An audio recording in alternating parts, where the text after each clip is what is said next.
my viewers, and welcome back to my channel. Welcome to a conversation that's long overdue. Now today we're shedding light on the harsh realities of slavery, a painful chapter in human history that's often glossed over or ignored.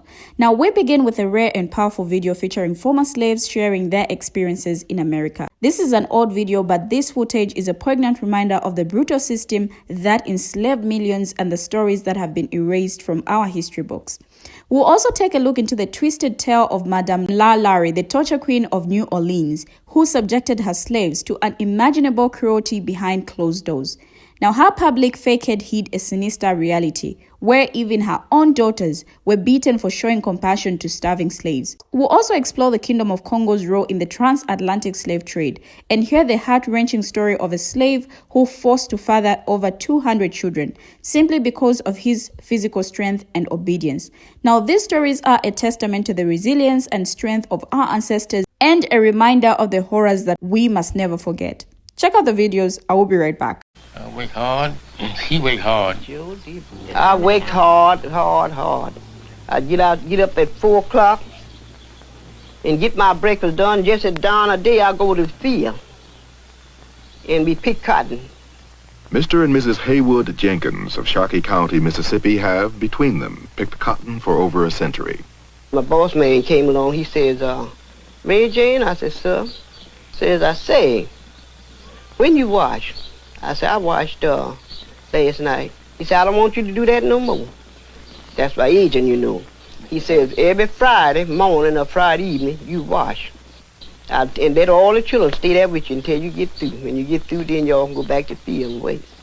Now, the agent was mean, some of them. Some of them was mean. They wanted to hook the colored people. And that time, the white man come along. He says, hey, but you ain't in the field yet? He just had started plowing. He said, yes, I've just not had to eat my dinner. God damn it, you ain't doing a goddamn thing. Says, God damn it, I ought to take this damn stick and frail the hell out you. He said, no, he said, if you frail the hell out of me, goddamn, I frail the hell out of you. It make me feel bad if I was under them, you know, how mean they was to treat us like that. Today, let's talk about the most brutal slave owner to ever live. This story gets very gruesome, what I'm about to tell you. Be aware. But let's get into it. The story of Madame LaLaurie. Madame LaLaurie is known as the torture queen of New Orleans. She did very demonic acts to her slaves, to the point where she holds the nickname the torture queen of New Orleans. She is one of the most infamous serial killers in the world. In 1831, her and her husband lived in a mansion in New Orleans with an attached slave quarters. Her public treatment of her slaves were decent, but behind closed doors, they were truly demonic. There's one gruesome story where a 12-year-old girl was combing her hair. While combing, she accidentally pulled one of her hairs. So LaLaurie chased her around with the whip. The young lady jumped off the rooftop mansion rather than await the torturing that was waiting for her. That's how afraid she was of LaLaurie. She was also famous for collecting horrendous torture devices. She even beat her daughters for trying to feed starving slaves. Now let's get into horrendous crimes. She would stuff animal feces in her own slave's mouth and then sew them shut. She would also wrap her slaves' intestines around their own body. She once had the arms of a woman amputated and her skin peeled off in a circular fashion to resemble a caterpillar. The limbs of another slave were broken at odd angles so that they could resemble a human crab. She also had a 70-year-old female slave chained to a stove. She was even known for gauging her slaves' eyes out, poked holes in their skulls, leaving maggots to infest the openings. Remember I just said the lady slave that was chained to a stove? She set fire because she did not want to go to the upper room in that mansion. Because the upper room in that mansion is where LaLaurie would torture slaves. Police would soon discover these things, but LaLaurie would then flee to Paris, where she died in 1849. And this is the house where she used to torture them. I'm just truly lost for words. But that is it for this story. I'm out. Deuce. One thing that I've noticed as I've started talking about Portugal and its huge role in the transatlantic slave trade is that People have been leaving comments on my videos wanting me to talk about the fact that Africans also participated in the slave trade. So for those people that have been waiting on that, this is your video. I'm going to talk about the Kingdom of Congo, which was located in what is now modern-day Angola, and the role that it played in the transatlantic slave trade.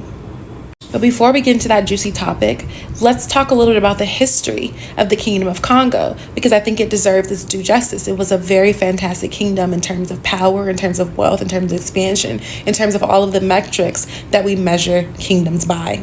It began in the late 14th century through a political alliance and marriage that produced an heir, seen here.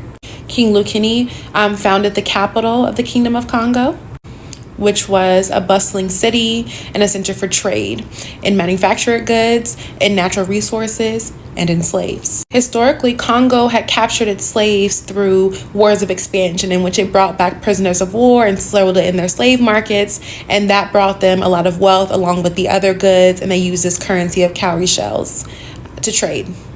In 1483, the Portuguese arrived, and they really saw all of the wealth that was centered in the Kingdom of Congo, and they wanted in to the wealth, to natural resources and copper mines, and to the slave trade. And so the grand plan of the Portuguese was to westernize the Kingdom of Congo, to make it reliant on goods from the West, such as glass mirrors, such as tobacco, maize, all these types of things that were flowing into the Congo due to its trade with the Portuguese. So once the Kingdom of Congo was having contact with the Portuguese, they began supplying enslaved people to Portugal, because Portugal has large sugar plantations on Sao Tome in Brazil, and you need people to work those plantations. Unfortunately, as these plantations expand, Portugal is asking for more and more people, more than can be supplied by prisoners of war. And so what happens? Portugal starts going in and kidnapping people just off the street, people who are not eligible to be enslaved under Congolese law. This really angers King Mvimba, who thought that there was an understanding between the Kingdom of Congo and Portugal. And he actually writes a letter in 1526 to the King of Portugal, describing how upset he is that the Portuguese illegal actions are actually depopulating and destabilizing his kingdom, which is, of course, what Portugal wanted in the first place. Many of our people, keenly desirous as they are of the wares of your kingdoms, which are brought here by your people, and in order to satisfy their voracious appetite, seize many of our people, freed and exempt men, and take them to be sold to the white men who are in our kingdoms. And as soon as they are taken by the white men, they are immediately ironed and branded with fire. And when they are carried to be embarked, if they are caught by our guards men, the whites allege that they have bought them, but they cannot say from whom. So that it is our duty to do justice and to restore to the freemen their freedom. But it cannot be done if your subjects feel offended, as they claim to be. So he sends the letter to this man, King Zhao III.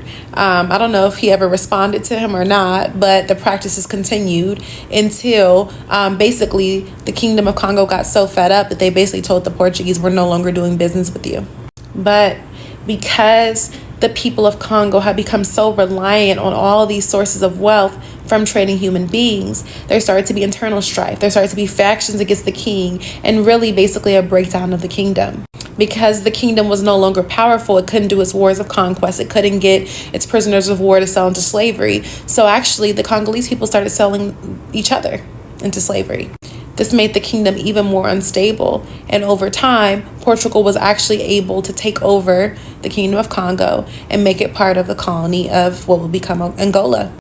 This slave was forced to breed multiple women and had over 200 children.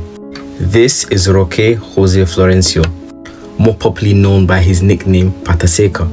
Now, he was born in Angola and brought over to Brazil as a child through slavery.